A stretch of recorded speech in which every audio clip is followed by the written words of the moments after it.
जोहार Jharkhand student circle में आप सभी का स्वागत है।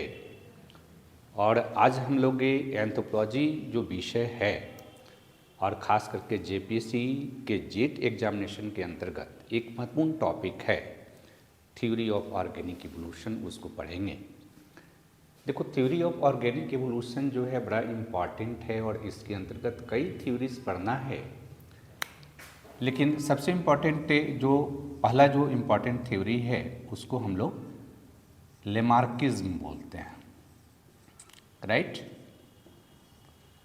तो लेमार्किज्म को समझने का प्रयास करेंगे। लेकिन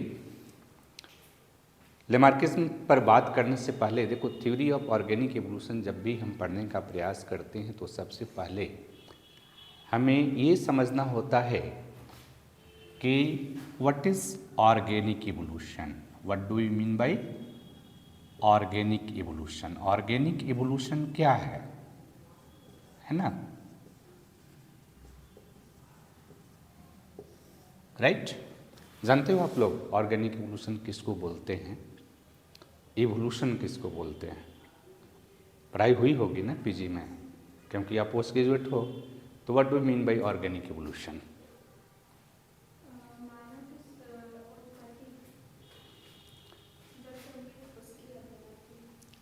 देखो, ऑर्गेनिक इवोल्यूशन को समझने के लिए आप सिंपली क्या समझ सकते हो कि organic evolution is a organic process, right. It is an organic process in which organism evolve from simple to complex form due to change in their gene frequency. यानी एक ऐसी जैविक प्रक्रिया है जिसके अंतर्गत जीव का सरल से जटिल जीव के रूप में उद्विकास होता है। और यह उद्विकास जो होता है यह जीव के जीन आवृत्ति में परिवर्तन के कारण होता है ना।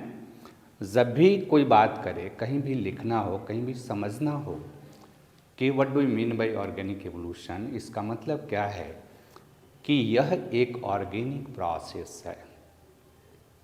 इस प्रोसेस के अंतर्गत जीव का सरल से जटिल जीव के रूप में उद्विकास होता है।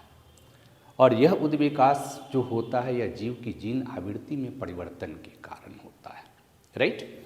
अब यहाँ पर ध्यान रखना है कि यहाँ पर जो जीव है इसका सरल से जटिल जीव के रूप में विकास होता है, सिंपल टू कॉम्प्लेक्स फॉर्म, है ना। जैसे आप जानते होंगे कि सबसे पहले एक कोशिकीय जीव का डेवलपमेंट हो गया, है ना। सबसे पहले एक कोशिकीय जीव का विकास हुआ, यूनिसेलुलर ऑर्गेनिज्म का विकास हुआ और तब जाकर के मल्टी सेलुलर ऑर्गेनिज्म का डेवलपमेंट हुआ। तो यूनिसेलुलर ऑर्गेनिज्म ऐसा ऑर्गेनिज्म जिसमें केवल एक सेल था, एक कोशिका थी, उससे बहुकोशिकीय जीवों का विकास हुआ। तो ये जीवों का जो विकास हुआ ये क्यों हुआ, क्योंकि जीव की जीन आवृत्ति में परिवर्तन हो रहा है, change in gene frequency of organism. तो यहाँ पर फिर आपको समझनी पड़ती है कि what factors are responsible for change in gene frequency. यानी जीव के जीन फ्रीक्वेंसी में कौन कौन से फैक्टर हैं जो उसमें परिवर्तन लाते हैं, है ना। तो ऑर्गेनिक इवोल्यूशन के अंतर्गत कई हम लोग थ्योरी पढ़ते हैं। जैसे हम लेमार्किज्म पढ़ेंगे, डार्विनिज्म पढ़ेंगे, न्यू डार्विनिज्म पढ़ेंगे और सिंथेटिक थ्योरी पढ़ेंगे। जब सिंथेटिक थ्योरी आप पढ़ोगे उसमें पाओगे कि सिंथेटिक थ्योरी जो है होलिस्टिकली एक्सप्लेन करता है कि what are the factors responsible for change in gene frequency of organism. यानी किसी भी ऑर्गेनिज्म के जीन फ्रीक्वेंसी में जो परिवर्तन होता है उस परिवर्तन के लिए mutation, gene recombination, hybridisation, isolation, migration, genetic drift and natural selection, ये मेन फैक्टर है जिसकी चर्चा हम करेंगे जब सिंथेटिक थ्योरी पढ़ेंगे, उसमें उसको एक्सप्लेन करेंगे। लेकिन जब कभी भी आप पढ़ते हो कि ऑर्गेनिक इवोल्यूशन क्या है, तो सिंपली हमें याद रखना है कि जीव के जीन आवृत्ति में जो परिवर्तन होगा और जिसके कारण जीव सिंपल से जटिल जीव के रूप में विकसित होता है, उसे हम ऑर्गेनिक इवोल्यूशन कहते हैं, right.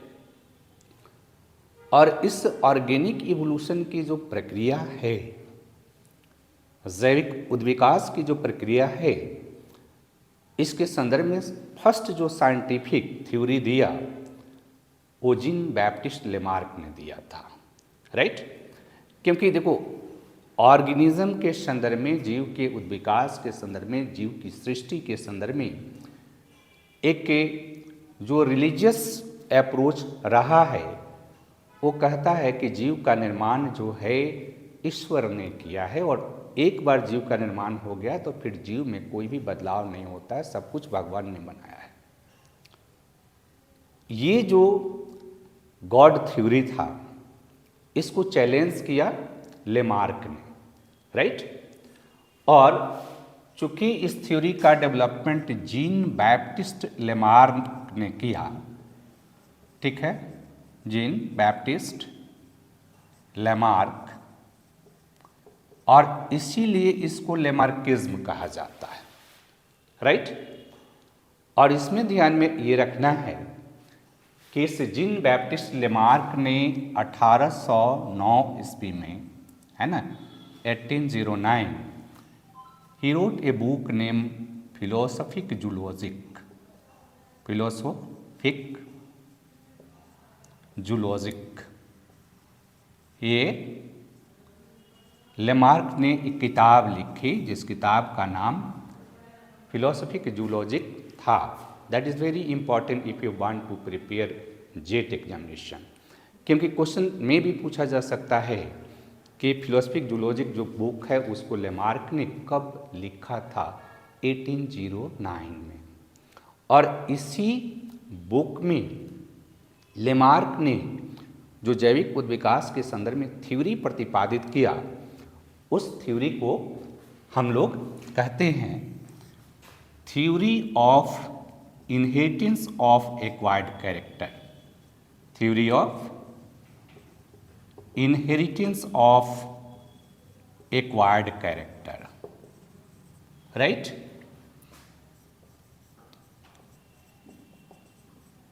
Theory of inheritance of acquired character, right. तो theory of inheritance of acquired character जो है, इसी थ्योरी को हम लेमार्किज्म के नाम से जानते हैं, राइट। इस थ्योरी का जो साइंटिफिक नेम है वो क्या है, theory of inheritance of acquired character. और इस थ्योरी के अंतर्गत 4 महत्वपूर्ण एस्पेक्ट है, राइट। फर्स्ट एस्पेक्ट याद रखना है, थ्योरी ऑफ एलान vital, right. First theory of एलान विटाल। और सेकंड जो है इसमें याद रखना है, theory of environmental pressure and spontaneous formation of organ,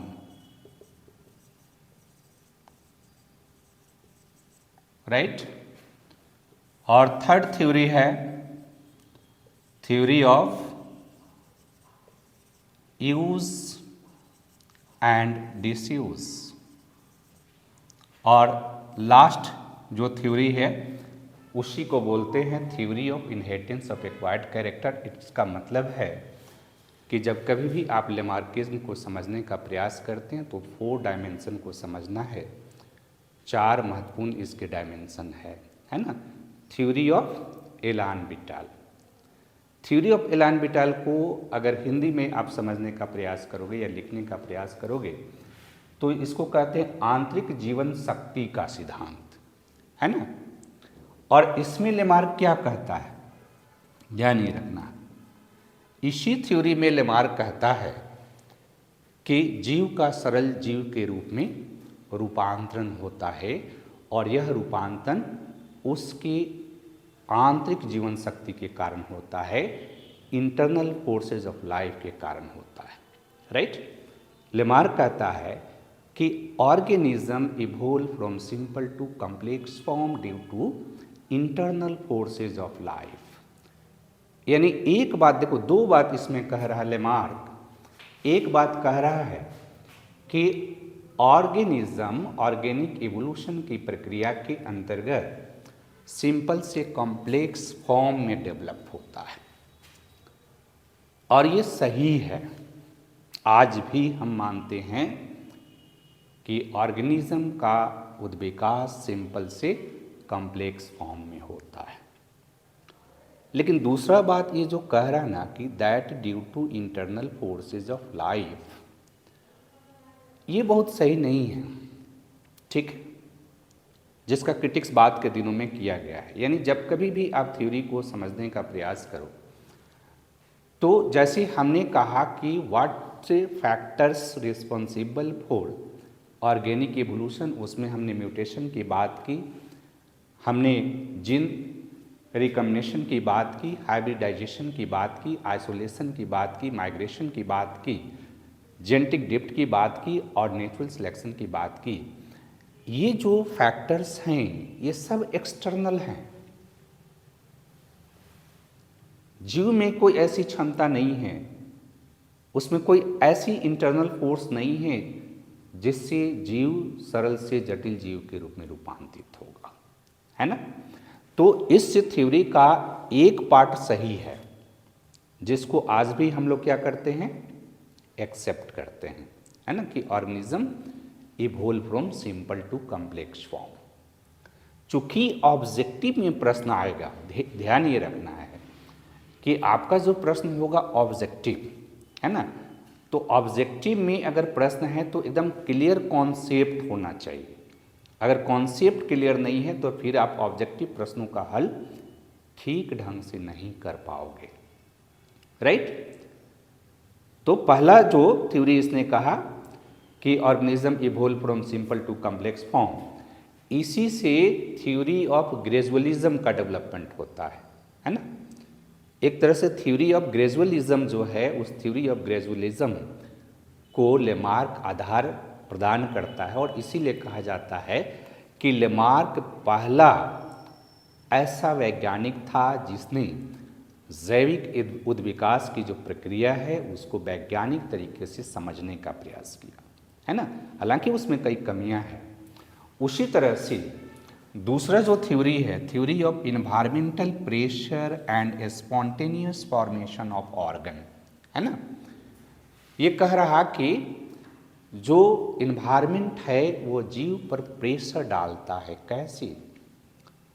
कि इन्वायरमेंट हमेशा परिवर्तित होते रहता है, ठीक है। यानी कि चेंज इन इन्वायरमेंट, जब इन्वायरमेंट में परिवर्तन हो रहा है तो जीव को नई नीड एंड वांट्स की अनुभूति होती है कि अगर इन्वायरमेंट जैसे चेंज हो रहा है ना, अब गर्मी आ रही है तो हमारी बॉडी में उससे एडजस्ट करने के लिए नई आवश्यकता की अनुभूति होती है। राइट?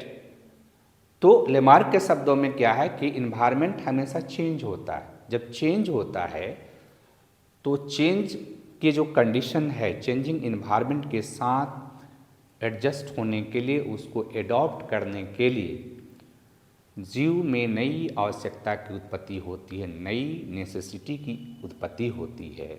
और नई नेसेसिटी की उत्पत्ति होती है, इससे जीवों में नए ऑर्गन का डेवलपमेंट होता है जिससे जीव उस परिवर्तित इन्वायरमेंट के साथ समायोजन करने में सक्षम होती है। राइट? ये इसका मूल विषय वस्तु है। यानी कि यहाँ पर जो लेमार्क हैं, लेमार्क रोल ऑफ इन्वायरमेंट की बात कर रहे हैं। राइट? कि जैविक उद्विकास में इन्वायरमेंट का जो रोल है वो बड़ा इम्पॉर्टेंट है। आज भी हम थ्योरी ऑफ नेचुरल सिलेक्शन, जो कि सिंथेटिक थ्योरी में भी है, और डार्विन ने थ्योरी ऑफ जो नेचुरल सिलेक्शन बताया था, तो उसमें डार्विन ने भी कहा कि role of environment is very important. But Darwin का जो अप्रोच है और लेमार्क का जो अप्रोच है उसमें डिफरेंसेस है ना। लेमार्क कह रहे हैं कि रोल ऑफ इन्वायरमेंट इम्पॉर्टेंट है क्योंकि चेंज होगा तो जीव उससे एडजस्ट करने के लिए जीव में नए सिस्टम, नए ऑर्गन डेवलप होते हैं। लेकिन इस पे सवाल किया गया कि जब भी इन्वायरमेंट में चेंज होगा और जीव में जो नया सिस्टम, जीव उससे एडप्टेशन करेगा, एडप्टेशन जब जीव करेगा तो क्या जीव में ऐसा सिस्टम डेवलप होगा जो अगली पीढ़ी में वंशागत होगा? क्या जीव के रिप्रोडक्टिव सेल में परिवर्तन होगा? तो इसका क्रिटिक्स किया गया कि सामान्यतः जब चेंज इन एनवायरनमेंट होता है तो जीव का जो सोमैटिक सेल है, उस सोमैटिक सेल में कुछ परिवर्तन होता है। सामान्यतः रिप्रोडक्टिव सेल में बहुत कम परिवर्तन होता है। इसको लेके क्रिटिक्स भी किया गया है ना। और जब तक रिप्रोडक्टिव सेल में परिवर्तन नहीं होगा, जो ये नया ऑर्गन या सिस्टम जो डेवलप होगा वो अगले पीढ़ी में वंशागत कैसे होगा? लेकिन जिस समय लेमार्क ये बात कर रहे हैं उस समय सेल की जानकारी नहीं थी, है ना। सेल के बारे में जानकारी ही नहीं थी।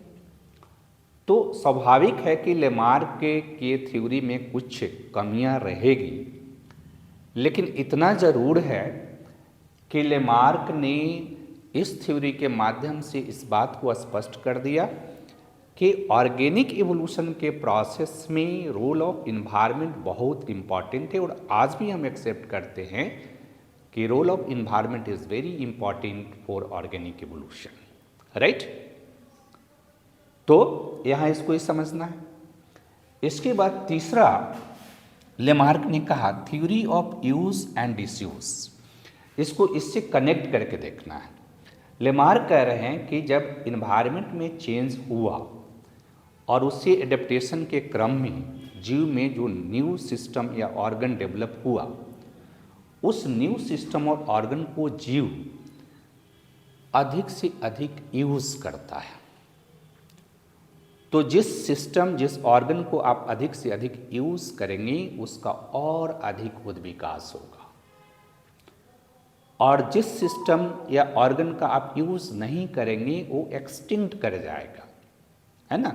लेमार्क ने उदाहरण दिया कि जब इन्वायरमेंट में चेंज हुआ तो छोटे छोटे जो पेड़ थे वो समाप्त हो गए और बहुत ऊंचे ऊंचे जो पेड़ थे वो बच गए।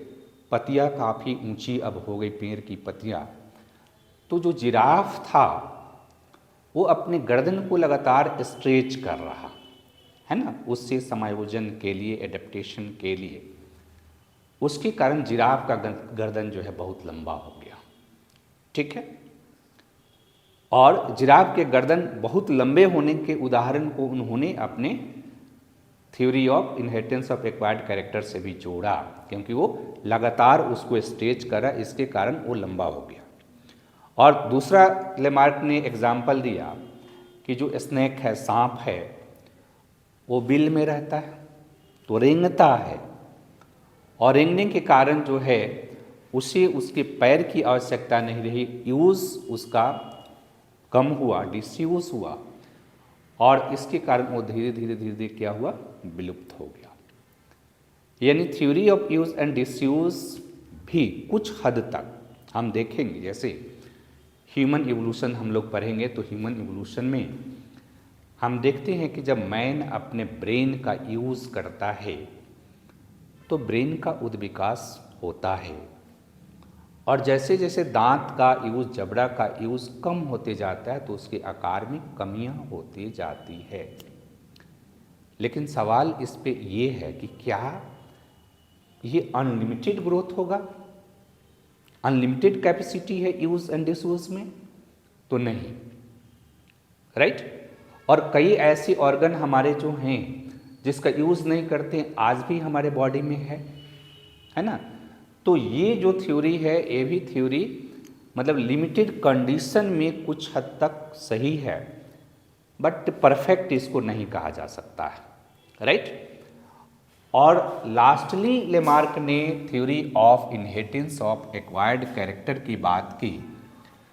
तो इस theory of inheritance of acquired character में लेमार्क कहते हैं कि ऑर्गेनिज्म अपने लाइफ टाइम में, अपने जीवन काल में जो नया ऑर्गन और सिस्टम का डेवलपमेंट करता है वो अगली पीढ़ी में इनहेरिटेंस उसका होता है, जिससे ऑर्गेनिक एवोल्यूशन होता है, राइट।